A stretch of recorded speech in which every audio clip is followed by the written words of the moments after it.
Alright, y'all, in this one here, you're going to learn how to make that panel that you're staring at right on this here beautiful gate with that sweet, sweet 3D printed hinge, which hopefully I have information about in the description. There we are. Alright, I'm going to show you how to make your own gates. If you want to make cheap gates here, a couple things you'll need. Iron. Get one that you're gonna wreck. All right. Like Goodwill or something, they're $3-4. And you need a heat gun. These things are a pain because when you shut it off, it takes 2 minutes before you can turn it back on again, so don't turn it off. Really? Heavy duty ruler helps. And you need a wallpaper roller. Actually, it would be better if this was flat. I haven't figured out quite how to do that yet, but if it was flat, it would be a little bit better, but it works. Okay. To start out, you want to put a crease in the three sides of the outside. There's the one for the tube, and then the edges, you just fold over the edges. So I do about a 1/2 inch fold. On the official gates, it's like an inch fold, but I'm just being cheap and not wasting the material too much. So you start and make your, what you use the iron for, is just to make that fold stay there. Set your iron about as hot as it'll go. Now, we're making the mesh parts that go around the gates? Yep. Okay. See, I thought you were doing flags. No. Okay. Yeah, I could show that really briefly too. I didn't get one out, but I'll get one of my flags out. We'll show you how I do that too. It's pretty simple. One cheap flag. It's a little fussy, but oops. And you get that sometimes when the crud comes off. Oh, the melted plastic. Yeah. Was that your wife's good iron? No. Bought that at Goodwill.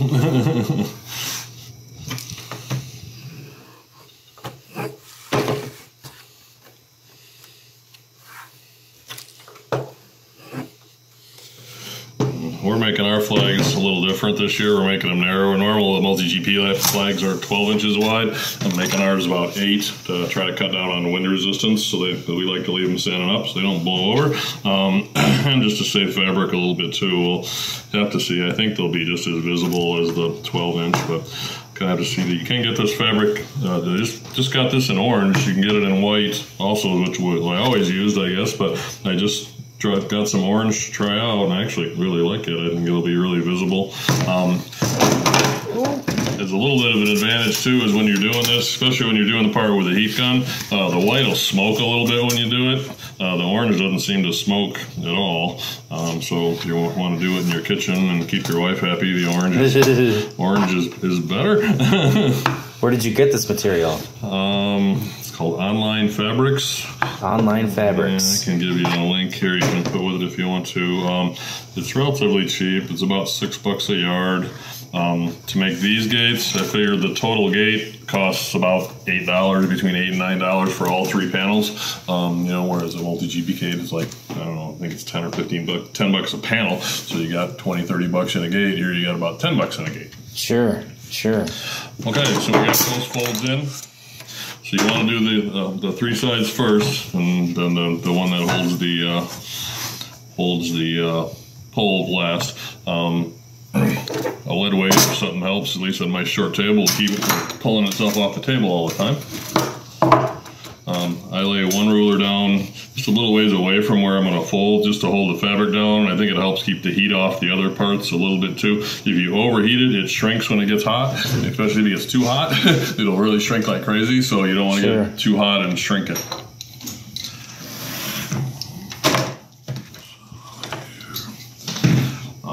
You start with the heat gun. Typically, you don't want to start right in the corner. You're better off to start out just a little bit. So I hold it down with the gun, take the heat gun, you heat it, you'll see it shrink a little bit and change color just a little bit. Then it's hot. And then you just roll it down, and basically just melting it together. The corner you want to kind of get really good because that's where it's going to come apart. And then I just start trying to go sideways. I heat the part that's sticking up.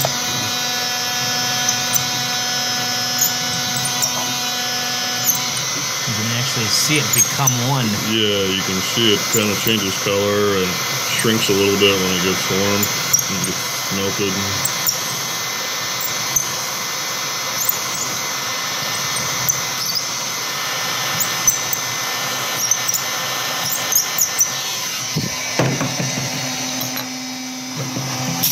Got a bigger table, this would be less moving, but want something under your table, obviously, so you don't wreck your table. You mean you shouldn't do this right on your nice kitchen table? Probably not a good idea, no. And so on and whatnot. You go ahead and keep rolling that stuff out and sealing it up with your heat gun, and you're moving along, and then you get to the next step. I'm trying to keep it pointed away from there, because if you point it towards there, it'll shrink it. And warp it? Yeah.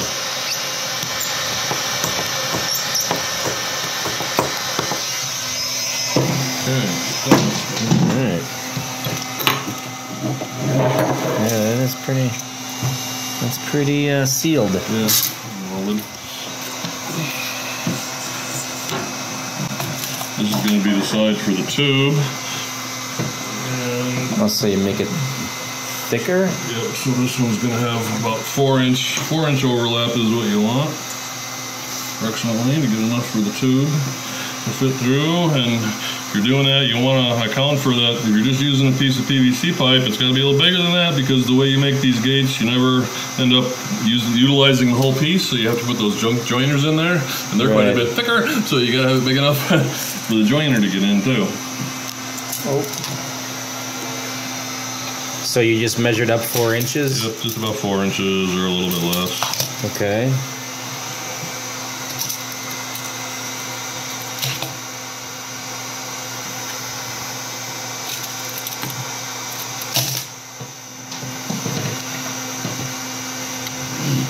Iron it again to kind of just lock that into place.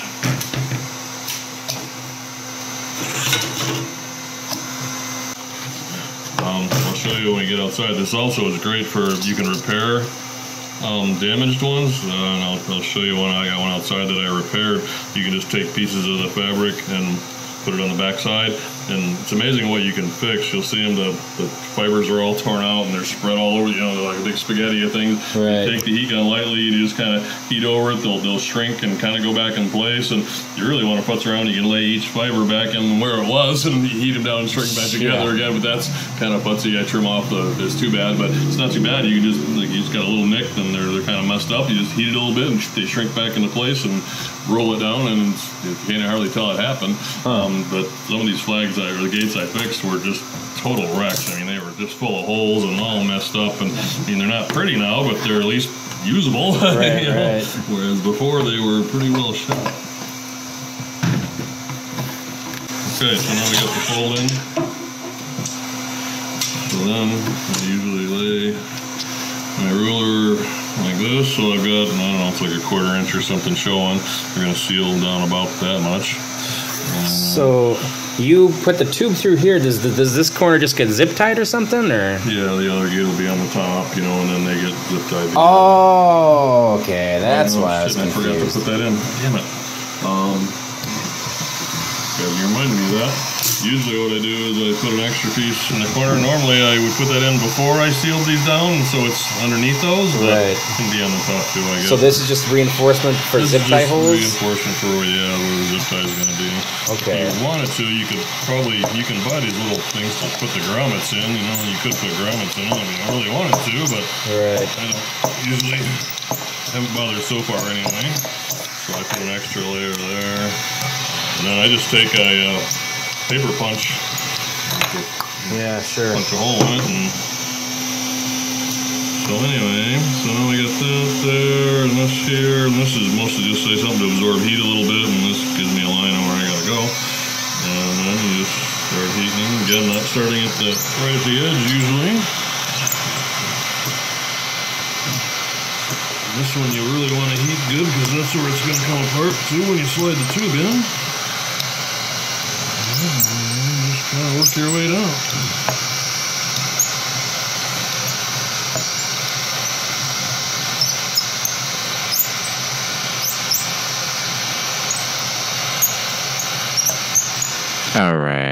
again with the same old process, just heating it up and rolling it down and sealing it up real good like, and then you keep on going all the way down until you get to the end of the panel and you're done.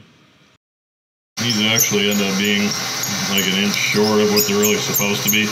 The roll of fabric comes 62 inches wide, which is 5 feet, and the gates are supposed to, so this panel should be 5 feet long technically, but you know, once you fold a little bit over, you're making it just slightly short. But it's a lot easier to work with than the piece of fabric, and all you gotta do is cut it off the end rather than having to end up with waste and stuff. When you're trying to make it an inch longer, you'd be more complicated, you'd have some waste.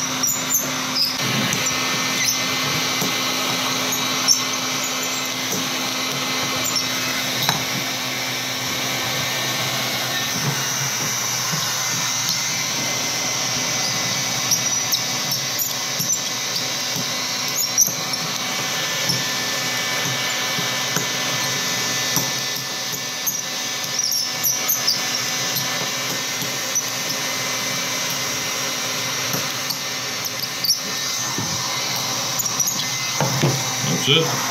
And that is it. So you just add your tube through there, and you got a side panel. So there you have it, folks. That is how you make your own side panel. And the top panel's the same process, obviously, but just a little different.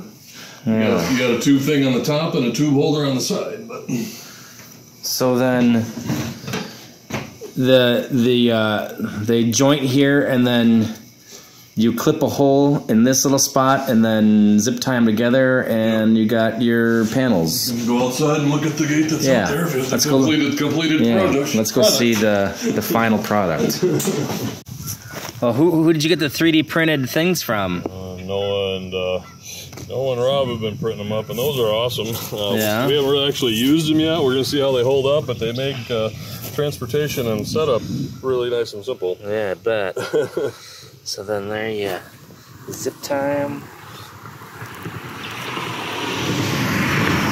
Nice. When you want to move it, you just... All right. Away you go. do it. Now undo it. My gimbal's slow. Boom. Look at that. That is money. I'll have to see if I can find that STL somewhere. Here's one that I repaired, and this one was totally trash. Wow. As you can see, I mean, it was just ripped to shreds. And I just put big patches on the back. Just melted them fill right in. The spots where it was bad, and a lot of these little ones, I just kind of, say heated, and like there, I just heated it and stuffed it down, and it ain't pretty, but it's usable. Exactly. These are my cheap flags. Yeah. Ripstop nylon I found on eBay for cheap, and my zip ties popped off. Uh-oh. New zip ties. And this, you do actually have a 45 degree in there. I put a 45 in there. Okay.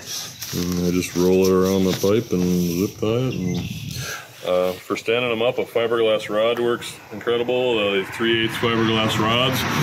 Best if you want to just leave it up. You pound that in the ground and stick the flag over top of it. It's got enough give that it doesn't break in the wind. I leave them standing up all summer long, and eventually they'll tip over if the ground is soft. But other than that, that works perfect.